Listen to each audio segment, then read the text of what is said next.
नमस्कार, आप देख रहे हैं CWB हिंदी न्यूज।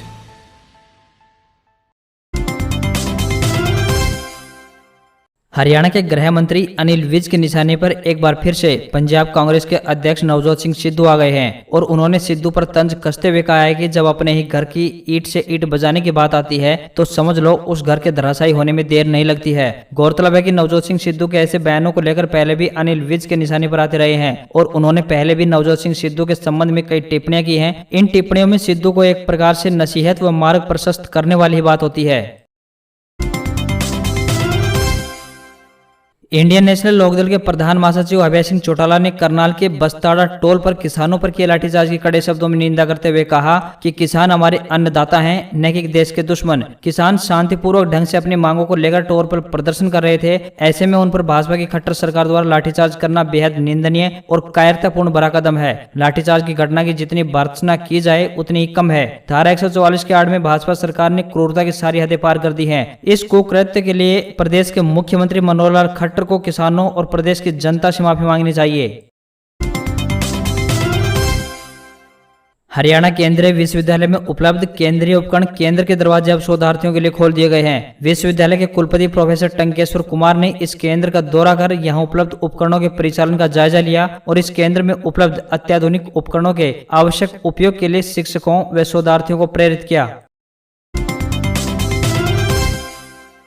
पूर्व मुख्यमंत्री और नेता प्रतिपक्ष भूपेंद्र सिंह हुड्डा ने करनाल के बस्ताड़ा टोल प्लाजा पर किसानों के खिलाफ हुई लाठीचार्ज के कड़े शब्दों में निंदा की है। हुड्डा ने कहा है कि किसान बीजेपी के कार्यक्रम से लगभग 15 किलोमीटर दूर अपना विरोध प्रदर्शन कर रहे थे, बावजूद इसके पुलिस ने वहां जाकर उन पर लाठियां बरसाई। यह कार्रवाई सरकार के मंसूबों को जगजाहिर करती है। ऐसा लगता है कि सरकार पहले ही किसानों को लहूलुहान करने का मन बना चुकी थी। इस पूरे घटनाक्रम की निष्पक्ष जाँच होनी चाहिए और दोषियों के खिलाफ सख्त से सख्त कार्रवाई होनी चाहिए।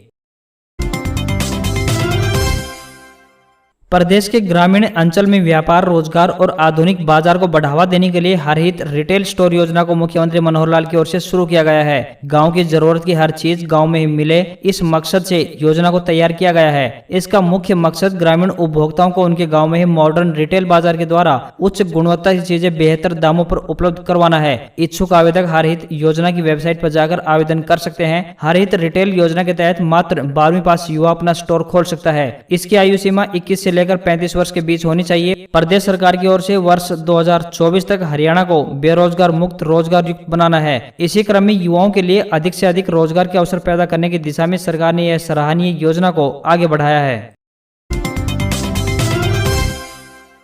गांव खानपुर कला स्थित भगत फूल सिंह महिला विश्वविद्यालय में विभिन्न कोर्सों में दाखिला प्रक्रिया शुरू हो चुकी है। विश्वविद्यालय में कोर्सों की दाखिला प्रक्रिया के लिए आवेदन की अंतिम तिथि 31 अगस्त है। विश्वविद्यालय के कुलसचिव डॉक्टर नीलम मलिक ने बताया कि विश्वविद्यालय में विभिन्न कोर्सों में PhD सहित अन्य कोर्सों में दाखिला लेने के लिए छात्राओं ने काफी रुचि दिखाई है। विश्वविद्यालय में PhD इंग्लिश की 10 सीटों के लिए 49 आवेदन, PhD मैनेजमेंट की 6 सीटों के लिए 31 आवेदन, PhD कॉमर्स की 3 सीटों के लिए 46 व PhD गणित की 2 सीटों के लिए 29 आवेदन तथा साथ ही PhD इकोनॉमिक्स की 2 सीटों के लिए 26 आवेदन आ चुके हैं।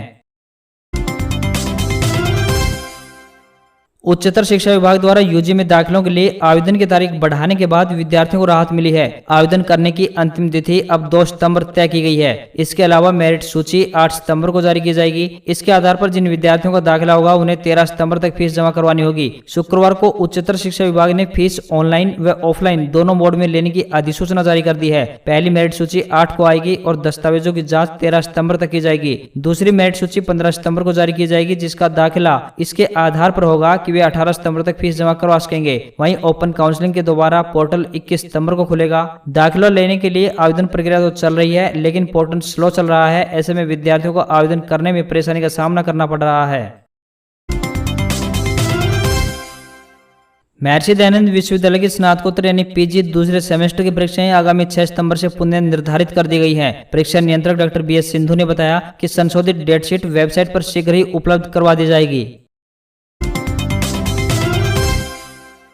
हमारे देश में साल दर साल सड़क दुर्घटनाओं और इनमें मौत का आंकड़ा बढ़ता जा रहा है। अब हादसे रोकने के लिए भिवानी के युवक मोहित ने एक नायाब सॉफ्टवेयर तैयार किया है। मोहित का दावा है कि सरकार देश के हर कार में ये सॉफ्टवेयर अपडेट कर दे तो हादसे कम होंगे। मोहित का मानना है कि ये सॉफ्टवेयर 4 तरह से कार को सड़क दुर्घटना होने से बचाएगा। पहला, कोई भी व्यक्ति तय मानक से ज्यादा शराब पीकर कार चलाएगा तो कार स्टार्ट ही नहीं होगी। दूसरा, सीट बेल्ट सही से लगाए बिना भी कार स्टार्ट नहीं होगी। तीसरा, यदि कार चालक जानबूझकर या गलती से किसी भी मोड़ पर इंडिकेटर देना भूल जाए तो सॉफ्टवेयर ऑटोमेटिकली मुड़ने से 50 मीटर पहले इंडिकेटर ऑन कर देगा। चौथा, धुंध के समय कार के 100 मीटर दूर कोई भी ऑब्जेक्ट, व्यक्ति, पशु, पोल या कोई अन्य बड़ी ठोस चीज आएगी तो कार कितनी भी स्पीड में हो वो ऑटोमेटिक कम हो जाएगी। मोहित का दावा है कि यह सॉफ्टवेयर जिस भी कार में अपडेट होगा वो किसी भी हाल में दुर्घटनाग्रस्त नहीं होगी।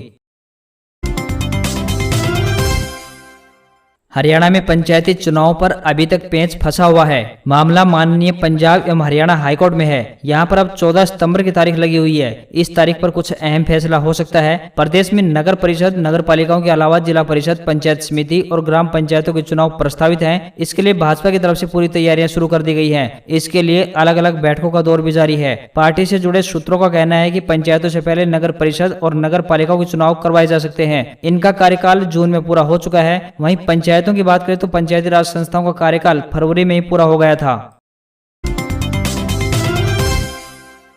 किसानों पर हुए लाठीचार्ज पर ओम प्रकाश धनखड़ का बयान सामने आया है। उन्होंने कहा है कि लाठीचार्ज किन परिस्थितियों में किया गया है, मुख्यमंत्री से निवेदन है कि इसकी जांच करवाई जाए। उन्होंने कहा कि लाठीचार्ज नहीं होना चाहिए था, लेकिन किसानों को भी लोकतंत्र के दायरे में रहकर प्रदर्शन करना चाहिए, किसी पार्टी के कार्यक्रम को प्रभावित नहीं करना चाहिए। बता दें कि हरियाणा में 3 कृषि कानूनों के विरोध में प्रदर्शन कर रहे किसानों पर पुलिस ने बस्ताड़ा टोल प्लाजा पर लाठीचार्ज किया। किसान करनाल में मुख्यमंत्री मनोहर लाल के कार्यक्रम का विरोध करने जुटे थे। अब प्रदेश के कई हिस्सों में हालात तनावपूर्ण हो गए हैं और कई जगहों पर जाम की स्थिति बनी हुई है।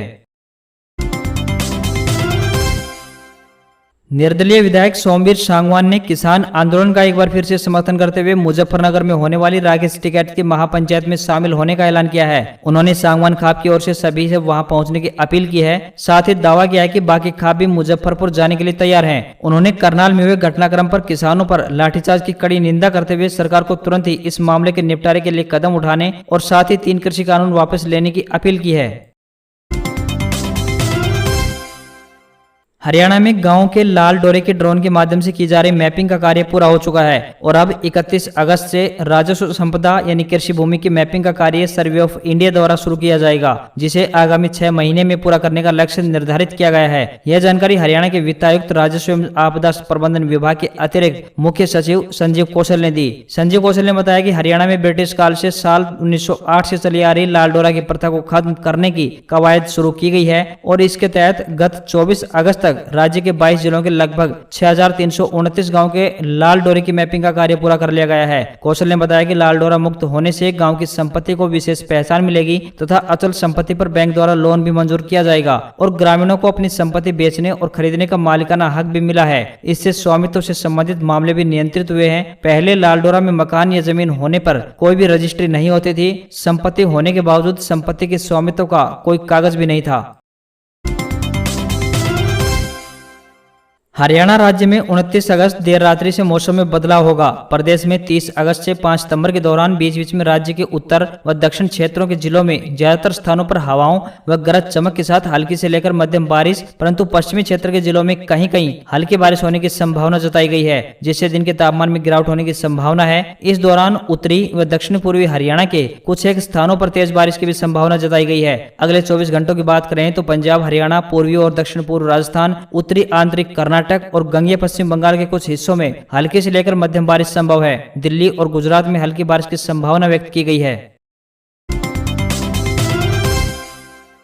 तालिबानी कब्जे के बाद अफगानिस्तान के हालात दिन ब दिन बिगड़ते जा रहे हैं। काबुल एयरपोर्ट पर हुआ ब्लास्ट इसका जीता जागता उदाहरण है। अफगानिस्तान और पाकिस्तान से जुड़े आतंकी संगठनों की मंशा है कि 31 अगस्त को जब अमेरिका काबुल से विदा हो तो उसके दामन पर खून के धब्बे जरूर हों। 26 अगस्त को काबुल एयरपोर्ट पर हुआ सीरियल बम ब्लास्ट भी आतंकियों की इसी रणनीति का हिस्सा था, जिसमें 13 अमेरिकी सैनिकों समेत 170 लोगों ने अपनी जान गंवा दी। द वाशिंगटन पोस्ट की एक रिपोर्ट की माने तो जब अमेरिकी राष्ट्रपति जो बाइडेन ने अफगानिस्तान से अमेरिकी सेना को वापस बुलाने का निर्णय लिया, तब एक्सपर्ट्स ने चेतावनी दी थी कि इस्लामिक स्टेट से जुड़े आतंकी वापसी मुहिम को एक खूनी तमाशे में बदलने की कोशिश करेंगे। एक्सपर्ट्स ने बताया कि आतंकियों को इस बात से कोई फर्क नहीं पड़ता कि व्हाइट हाउस में कौन बैठा है, वे इस बात से भी बेपरवाह है कि अफगानिस्तान की सत्ता में अब तालिबान का कब्जा बना हुआ है। आपको बता दें कि गुरुवार को हुए आतंकी हमलों में 170 लोगों की मौत हुई थी, जिसमें 13 अमेरिकी सैनिक भी मारे गए थे।